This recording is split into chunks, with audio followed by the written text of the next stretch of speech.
Ces vidéos en plein air ont été vues 95 millions de fois. Sa chaîne YouTube Régénère compte près de 600 000 abonnés.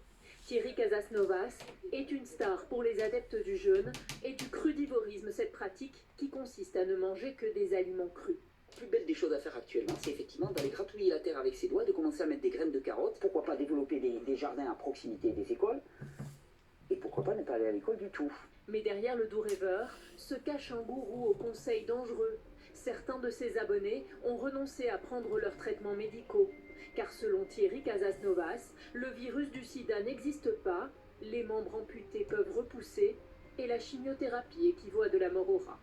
On meurt très rarement d'une tumeur cancéreuse. Cette tumeur n'est pas ce qui te met en danger, mais plutôt ce qui te maintient en vie. Est-il possible d'inverser les processus des caries? Elles peuvent se résorber, on peut même voir pousser une troisième dentition. Donc alléluia. Thierry Casasnovas a-t-il profité de la solitude de certains aggravée par la crise sanitaire?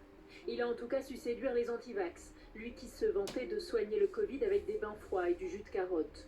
Ses conférences et ses stages de détox lui ont rapporté gros. L'ami Vilude a reçu plus de 600 signalements. Il est aujourd'hui mis en examen pour exercice illégal de la médecine, abus de confiance, mais aussi pratiques commerciales trompeuses et blanchiment.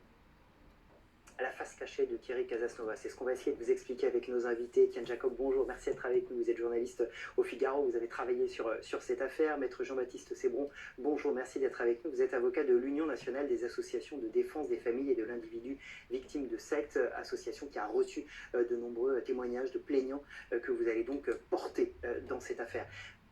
D'abord, on vient de voir les images et on se le disait à l'instant de Thierry Casasnovas. Il a une belle allure, il a une bonne mine, on a envie de lui faire confiance. C'est un peu un influenceur finalement, parce que c'est un influenceur du manger cru, un naturopathe, un pseudo-thérapeute, et ça c'est ça le problème, parce que finalement une chaîne YouTube c'est la porte d'entrée pour de très bons contenus, et aussi des contenus qui peuvent poser problème. Et il présente bien, quand on le voit on ne dit pas ce type est un farfelu. Bien sûr, et la grande difficulté c'est qu'il va s'adresser probablement avant tout à des gens qui sont déjà dans un état de fragilité. Parce qu'ils sont soit en rupture avec le système médical traditionnel, soit parce qu'ils cherchent des alternatives à un traitement qui peut être lourd, qui peut être difficile aussi. C'est même le comble de l'horreur. Ce sont des gens qui peuvent lutter contre un cancer, qui arrivent peut-être en fin de traitement qui ne marche pas bien et qui se disent après tout je peux tout tenter, et on ne peut que les comprendre. Tout à fait. C'est l'abus de faiblesse par excellence. C'est le principe de l'abus de faiblesse. L'abus de faiblesse dans le code pénal, pour résumer, simplement.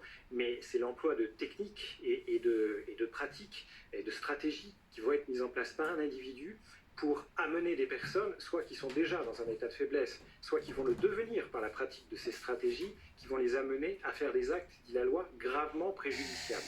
Faire des actes gravement préjudiciables, dans le cas de Thierry Casasnovas, ce peut être arrêter un traitement médical, parce que c'est simplement les conseils que donne tout simplement Thierry Casasnovas lorsqu'on l'entend dans les vidéos. Justement, expliquez-nous, racontez-nous, Étienne, ce qu'il propose, aux personnes qui peuvent regarder ces vidéos. Bon, déjà il y a le manger cru, donc pouvoir manger cru, c'est potentiellement créer des carences chez les individus.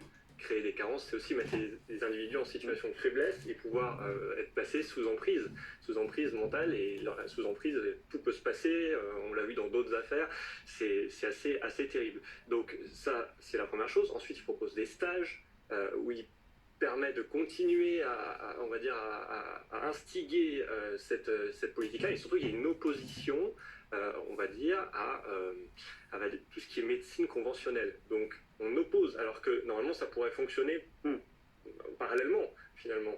Et comme on dit, la finalité c'est potentiellement une perte de chance avec l'arrêt des traitements. Et des stages évidemment rémunérés. Tout à fait, très cher. Oui, il faut que ça rapporte de l'argent. Mais si cet homme, finalement, donnait simplement des conseils pour vivre sainement, manger des fruits, manger des légumes, pas trop fumer, pas fumer, boire très peu, manger peu de viande, s'il donne juste ces conseils comme ça fonctionne, il n'y a aucun problème. En fait, là où il se met dans l'illégalité, c'est quand il commence à donner des conseils médicaux, c'est ça? Tout à fait.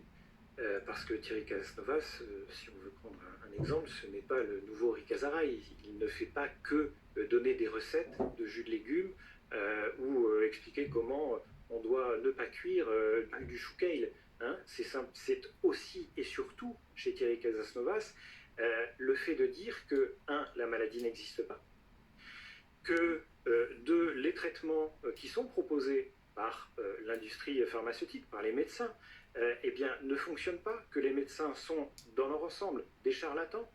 Il vient nous dire, par exemple, dans des vidéos traitant du cancer, que la seule chose à quoi sert une chimiothérapie, c'est de donner 50 000 euros à la personne qui a diagnostiqué et qui a demandé le traitement, donc à l'oncologue.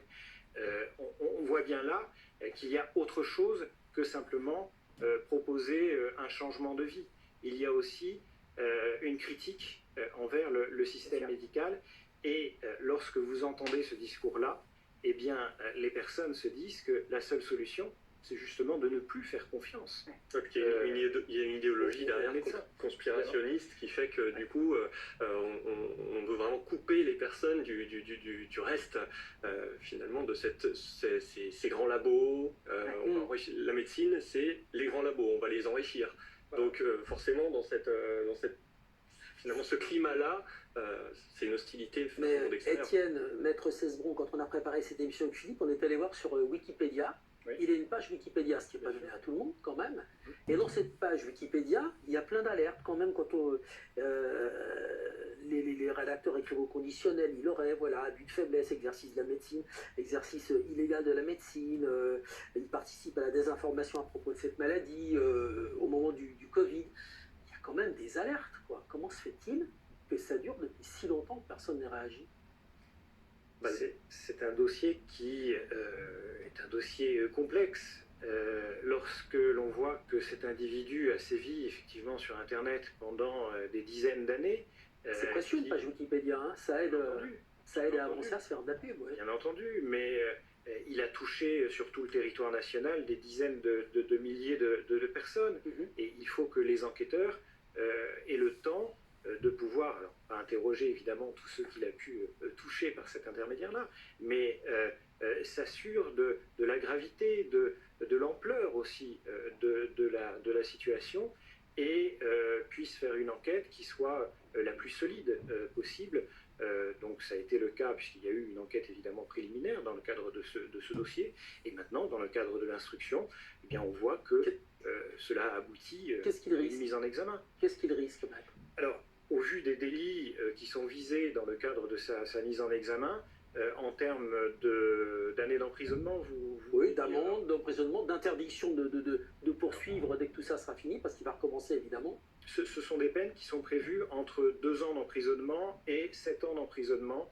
7 ans d'emprisonnement, je pense à l'escroquerie par exemple, 2 ans d'emprisonnement pour l'exercice illégal de la pharmacie ou de la médecine. Pour l'abus de faiblesse, ce sont des peines qui sont comprises entre 3 ans et 5 ans d'emprisonnement. Pour les peines d'amende, ça peut aller éventuellement jusqu'à 1 million d'amendes dans les circonstances. Il a plein d'argent.